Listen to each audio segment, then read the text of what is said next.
మనం నివసించే ప్రదేశం కూడా మన జీవితాన్ని ప్రభావితం చేస్తుందని చాణక్య నీతి చెబుతుంది. చాణక్యుడి ప్రకారం కొన్ని ప్రదేశాల్లో నివసించడం మంచిది కాదు. మనం తినే ఆహారం మన శరీరాన్ని ప్రభావితం చేసినట్లే, మనం నివసించే ప్రదేశం మన జీవితాన్ని, మన భవిష్యత్తును ప్రభావితం చేస్తుంది. చాణక్యుడి ప్రకారం మనం కొన్ని ప్రాంతాలలో నివసించకూడదు. అలా మనం నివసించకూడని కొన్ని ప్రదేశాలున్నాయి. ఈ ప్రదేశాలు నివసించడానికి పనికిరానివని చాణక్యుడు చెప్పాడు. ఒక వ్యక్తి అభివృద్ధి చెందాలంటే, సమస్యలను నివారించి, సంతోషంగా జీవించాలంటే, అతను కొన్ని ప్రదేశాలలో నివసించకుండా ఉండాలని వివరించాడు. ఈ ప్రదేశాలలో నివసించే వ్యక్తి తన జీవితంలో చాలా సమస్యలను ఎదుర్కోవలసి ఉంటుంది. అలాంటి ప్రదేశాలు ఏంటో చూద్దాం. పాఠశాల విద్య కాకుండా నేర్చుకునేందుకు అనువైన స్థలం లేదా సంస్థ లేకపోతే ఆ స్థలాన్ని విస్మరించాలి. ఎందుకంటే మానసిక, శారీరక అభివృద్ధితో పాటు వ్యక్తిత్వం, లక్షణ వికాసం అవసరం. అన్ని కళలు నేర్చుకోవడం ద్వారానే ఇది సాధ్యపడుతుందని చాణక్యుడు చెప్పాడు.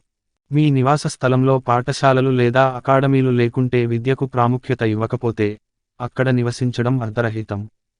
చదువు లేకుంటే పిల్లల జీవితాలు, భవిష్యత్తు అంధకారమే. మానవ జీవితానికి విద్య చాలా ముఖ్యం. ఎందుకంటే దీనివల్ల సమాజంలో డబ్బు, గౌరవం రెండూ ఉంటాయి. డబ్బు సంపాదించడానికి లేదా పని చేయడానికి మార్గం లేకపోతే మీ గ్రామం, నగరం లేదా పరిసరాల్లో నివసించడం పనికిరానిది. ఎందుకంటే జీవితం డబ్బుపై ఆధారపడి ఉంటుంది. మొదటి అడుగు ఉపాధి.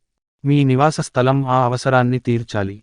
మీ ఇంటికి సమీపంలో సోదరులు, బంధువులు లేదా స్నేహితులు లేకపోతే, వెంటనే ఆ స్థలం నుండి బయలుదేరండి.